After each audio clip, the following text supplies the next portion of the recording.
You've probably felt it before.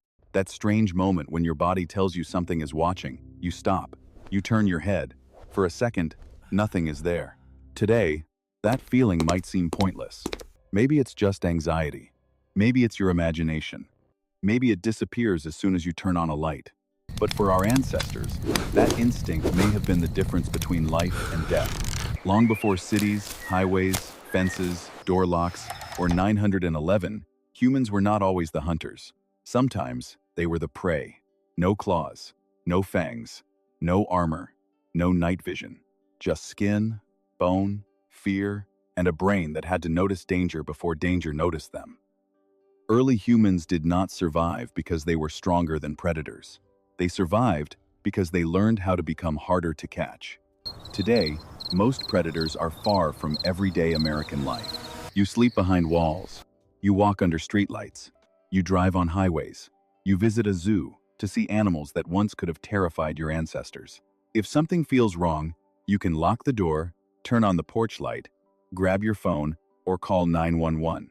But your brain was not shaped for a world that's safe. It was built in a place where tall grass could hide movement, where silence did not always mean peace, where a broken branch could be nothing. Or the first warning that something was moving closer. Modern fear can feel inconvenient. For prehistoric humans, fear was information, and information could keep the group alive. So how did early humans survive predators before guns, vehicles, fences, or locked doors? The answer was not strength. It was not speed. And it was not just luck. It was attention, memory, tools, fire, and the ability to think together. To understand how they did it, we have to enter a world where humans were not yet at the top of the food chain. Imagine an afternoon long before farming, before cities, before written language, before roads, flashlights, warning sirens, or emergency calls. A small band of humans moves across open ground as the sun begins to drop. The shadows are getting longer. Children stay close to adults. One person carries a wooden spear. Another holds a sharp stone tool. An older member of the group keeps looking down at the dirt. Tracks cut through the dust. Some are old, some are fresh, and a few do not belong to prey animals. The group slows. No one needs to explain why. In that world, survival often began before danger appeared. It began with reading signals, flattened grass, a strange smell in the wind, birds suddenly lifting from the trees, bones scattered in the wrong place. To modern eyes, these might look like small details. To your ancestors, they could be warnings, and missing one warning could change everything. Today, predators are something most people watch in nature documentaries. A lion chasing an antelope, a wolf moving through snow, a big cat hidden in tall grass. But for ancient humans, these animals were not scenes on a screen. They were part of the world around them, and the human body was not designed to win a direct fight with them. A big cat could explode from cover with terrifying speed. A hyena could crush bone. A pack of wild dogs could test a group for weakness. A crocodile could turn a watering place into a trap. Humans had hands that could make tools. They had minds that could learn patterns. They could travel long distances, but they did not have claws built for tearing. They did not have jaws made for killing. They did not have thick hides. They did not have a powerful bite. So the real goal was not to defeat predators in a fight. The goal was to avoid the moment when fighting became necessary. Because if a hunter got too close, intelligence might not have enough time to save them. The first victory was distance. The second was early warning. The third was the group. Predators were not dangerous only when they attacked. They changed the way humans understood the landscape. A watering hole was not just water. It could be life, or a trap. A fresh carcass was not only food. It might mean the animal that killed it was still nearby. Tall grass was not just grass. It could hide prey, or it could hide something watching the group. Even the wind mattered. If it carried human scent in the wrong direction, an animal might know people were there before anyone saw it. So our ancestors had to read the world like a warning system. They watched tracks. They watched birds. They noticed how other animals behaved. They studied each other's reactions. One person might miss a sign. A group could catch more. This was not random fear. It was pattern recognition under pressure. And once the sun went down, every one of those pressures became worse. The dark did not belong to humans. At least, not at first. Night weakened one of our most important senses, sight. The ground became harder to read. Distance became more difficult to judge. The edge of camp turned into a border between the known and the unknown. Beyond the firelight, a predator did not need to be seen to be dangerous. It only needed to be close enough. A sound in the grass, a low movement near the rocks, a silence where there should have been noise. Every signal mattered. Children were more vulnerable. The injured moved more slowly. The exhausted were easier to surprise. And the group could not simply stop sleeping. So surviving predators was not only a daytime problem, it was also a problem of darkness. Shelter, fire, trust, and attention. But fire alone did not solve everything. The most important weapon was not burning in the center of camp. It was sitting around it. One of the first ways humans outsmarted predators was by learning how to read the land. They learned where animals often passed, which tracks were old, which marks were fresh, which paths were used. Again and again, they understood that the same place could be safe at one hour and dangerous at another. A watering spot at midday might be less risky than that same place near sunset.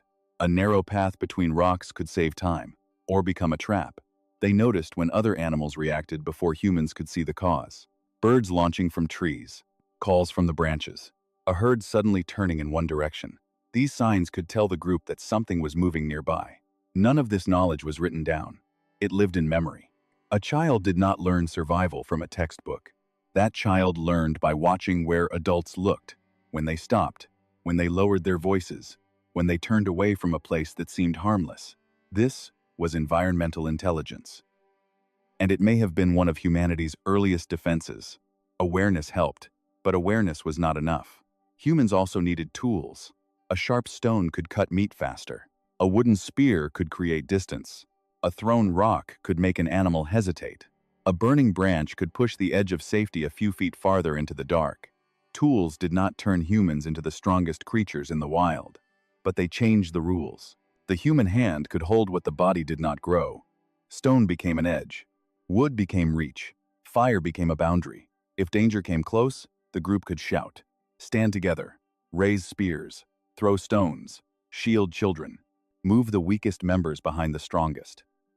The goal was not always to kill the predator. Often, the goal was simpler. Make the attack too risky. Predators look for opportunity. Humans learned how to become a worse opportunity. That shift mattered, because survival was not about being fearless. It was about making danger think twice. The greatest human defense was not claws. It was cooperation. A person alone was exposed. A group was harder to approach. One pair of eyes could watch one direction. Several people could scan the ground, the trees, the grass, and the edge of the firelight. One person might panic. Others could pull that fear back into action. Children stayed near the safest part of camp. The injured were protected. Stronger adults often took positions closer to the outside. Someone tended the fire. Someone held a tool. Someone listened. Someone remembered what happened the last time the group slept near a place like this. This is where humans became dangerous in a different way. Not because one person could overpower a predator, but because many people could become a system. Shared eyes, shared memory, shared warning, shared courage. Before fences, the group was the boundary. Before alarm systems, people were the alarm. Before walls, they stood beside one another. And in a world full of predators, that may have made all the difference. The common image of prehistoric humans is too simple. They were not just weak creatures running from stronger animals. They were not dumb cave people waiting to be attacked. They were observers, planners, toolmakers, teachers, survivors under constant pressure. They did not need to dominate every predator to stay alive. They needed to avoid ambush, protect children, keep the group together, remember dangerous places, and make hunters hesitate. Simple tools did not mean simple minds. A wooden spear might look primitive. A stone blade might seem basic. A small fire might appear fragile. But in the right hands, with the right people, in the right position, those things could change the balance between prey and predator. Ancient humans were not merely hiding in the wild. They were learning how to read it. Before humans built cities, they built shared awareness. Before written maps, they carried danger in memory. Before police, alarms, or locked doors, they had each other. One person could forget. A group could remember. One person could miss movement in the grass. Several people could watch from different angles. One person could freeze in fear. Together, fear could become action. This may be one reason humans became such unusual survivors. They did not have to be the fastest. They did not have to be the strongest. They had to notice earlier, plan better, teach longer, and cooperate more deeply. Predators shaped the human mind by forcing it to keep asking, what is out there? And can we see it before it sees us? Maybe that uneasy feeling of being watched is not meaningless. Maybe the way your body reacts to a sound behind you is not weakness. Maybe part of your brain is still running an ancient survival program. A program built for tall grass, dark tree lines, open ground, fresh tracks, and eyes you could not always see. Today, most Americans will never face a predator in the wild. But the body does not only remember the modern world, it carries older patterns. Scan the dark. Notice movement. Stay near the group. Listen when something feels wrong. The world that shaped those instincts has mostly disappeared from daily life. But the instincts have not. They still whisper through the body. Not because you are fragile, but because your ancestors survived by paying attention. Early humans did not outsmart predators because the world was easy. They did it because they learned how to read patterns, share warnings, use tools, protect fire, and stand together. The animals they once feared are no longer outside the doors of most of our homes. But some of the instincts those animals created are still alive inside us. Predators were only one part of the world that shaped the human body. Cold left its mark. Hunger left its mark. Darkness, injury, and isolation did too.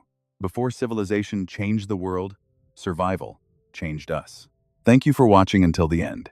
If you enjoyed this video, don't forget to like, subscribe,